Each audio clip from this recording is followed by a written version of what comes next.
It was May of last year, and I had just signed the lease on a new house. It turned out the refrigerator didn't come with the deal. I'd spent most of my money on the house, so I started looking for a cheap one at garage sales. I couldn't find any that way. Then I remembered Craigslist. After just 10 minutes, one popped up not far from me. I called the number, and a nice lady answered.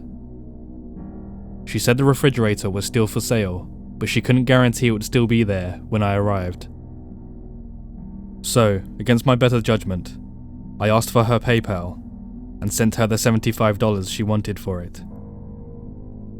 She then sent me an email confirming she'd received the money, and we set a date for me to pick it up.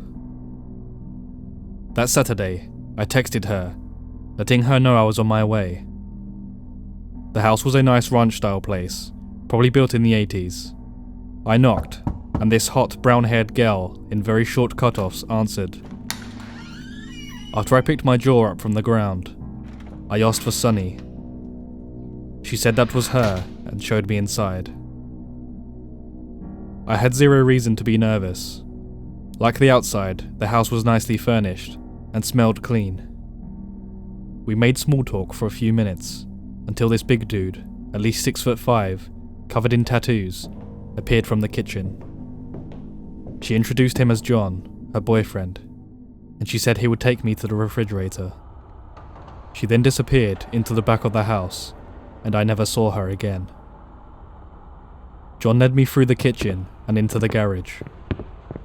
He opened the door and pointed to the refrigerator. It was all the way across from me, almost sitting against the overhead door. I could barely see it because the garage itself was so dark. I asked him if there was a light, but he said it was broken and they hadn't had a chance to fix it. No big deal. He had to open the overhead door so I could move it out anyway. I asked him to raise it, but he said it was also broken and apologized. I was just going to have to bring it through the house. This annoyed me, but I had no choice at that point. There was a little light shining in from the house. It was going to have to do. I took 2 steps, maybe 3, into the garage before I realized there was plastic on the floor. I looked down and saw that it covered the entire floor. This was when I began getting nervous. I couldn't think of any reason why it would be there, except I stopped in my tracks. John's shadow began drawing closer. Then, off in the corner to my left, I heard a shuffling noise. Everything inside me said to leave. Suddenly, I turned around and walked quickly back to the open door. I was surprised to see how close John actually was to me, but I kept going. I weaved around him and said, "I forgot my dolly in the truck. I'll be right back." There was a dolly leaning against the wall, not far away. He pointed to it and began to say something, but I didn't stop. When I was sure he wasn't behind me anymore, I ran the rest of the way, out the door, all the way back to my truck. I hopped in and tore out of there. I don't know what happened after that. I got a few texts from Sunny, but I erased them without reading them. When I got home, I logged onto Craigslist to report them. I was shocked to see the listing was already gone. I looked around for another 30 minutes to make sure. They must have erased it right away. I also called the police and made a report. They seemed a little dubious of my claim, but promised to check it out. I never heard from them again, and I don't much care. I'm alive, that's good enough for me. As for the $75, there was no way I was going to ask for it back. It wasn't worth getting involved with those freaks again. I haven't gone on the site since then. The whole system strikes me as risky these days. Anyway, I got lucky a week later. There was a garage sale in my neighborhood that had a used refrigerator. It was $100, but a lot nicer than the other one, and serves its purpose just fine. As I wrap this up, I don't want to give people the wrong idea. I don't think Craigslist is dangerous for you to use. Thousands of folk get stuff off of there every day with no trouble. After what happened to me, I just don't think it's worth the risk. However, if you do find something on the site you just have to have, be careful. Bring a friend when you go to get it. If you can, meet in a public place during the day. Most importantly though, use your head. If the situation seems sketchy, bail. It may mean the difference between life and death.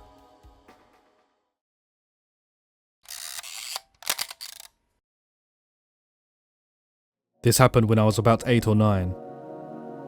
I wish I knew more details about what happened, because the memories are sort of a blur to me now, and my mum doesn't like to talk about this. My mum used to work at a gym as a Zumba teacher. Because of that, my mum, brother, and I had free memberships, and we would be there pretty much on a daily basis. All the employees at the gym were very good friends with each other, so my mum was close with a lot of them. One of her closer friends was a receptionist at the front desk, who was named Danny. Danny was your average 20-something-year-old guy. I remember from all the times he would sign us into the gym, that he was super nice. He had a wife and 2 younger kids, about 5 and 6 years old. One day, about 2.5 years after she had first gotten her job at the gym, my mum picked me up from school, crying her eyes out. We had some struggles with money around this time, due to some family issues, so I thought this was normal because of all the stress she was under. When I got into the car, I asked her if she was okay. She said no, and I asked if it was about the money. Being the nosy little child I was, what she told me scared the living shit out of me, and still gives me a chill down my spine when I think about it. The previous night, Danny was expecting to receive a PlayStation from someone on Craigslist. He and the owner of the PlayStation had exchanged numbers, so when he saw his phone go off and a car pull up next to his condo, he went outside with the money to buy it. His wife was in the kitchen, making dinner, and his kids were playing in their rooms. Danny told his wife he was going to go outside to pick up the PlayStation, and hurried out the door.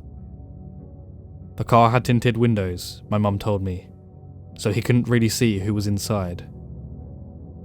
Danny went up to the passenger window, and whoever was inside rolled down the window.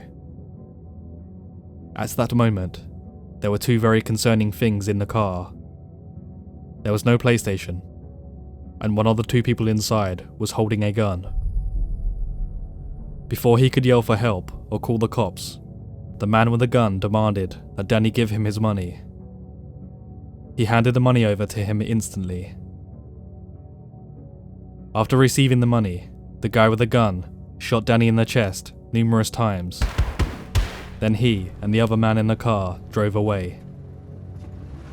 I don't know exactly how, but his wife and neighbours found out what happened and called the cops. Danny's body was found in some bushes outside he and his wife's condo. An innocent man, who happened to be both a husband and a father to 2 young children, was shot dead by 2 scammers from Craigslist, over $100. My mum was devastated about what happened, and for about 6 months after the shooting, my family would sometimes bring them dinner. My mum and Danny's wife would talk in the living room for a couple of hours, whilst my brother and I played with the kids. The kids had never really processed what had happened. They just thought their dad was on vacation. And that still to this day breaks my heart.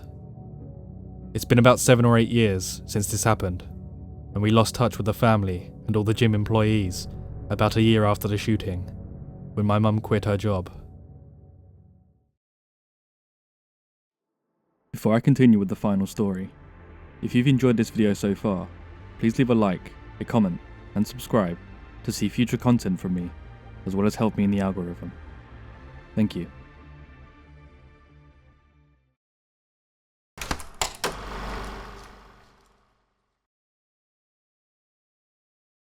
I had gotten used to checking Craigslist before buying anything new, so when my ice cream maker died, I headed straight for the site. After a few minutes of searching, I found the one I wanted, brand new in box, and emailed the poster to see if it was still available. For some reason, I assumed I was talking to a woman, and we made plans to meet up. I had gotten sort of careless about always meeting in public, as I had become a regular user of Craigslist and had agreed to go to her home after believing she had several small kids that made it difficult for her to leave home. I was supposed to go after I finished work, and we switched from email to text messages so they could text the address, and so I could let them know when I was on the way. When I got home, I checked my text messages and saw that they had texted me the address. My normal routine at this point would have been to hop in the car and use the TomTom, it was 2008, to find the address. But since I had already booted up my PC whilst waiting, I decided instead to just use Google Maps. I typed in the address, and it showed that a registered sex offender, violent sex offender, and child sex offender lived there. I googled the phone number, and the same person came up. I let them know I was not coming. I went to Walmart and spent $5 more to buy the machine there. So, Mr. Sex Offender, you tried to lure me with ice cream. Let's not meet.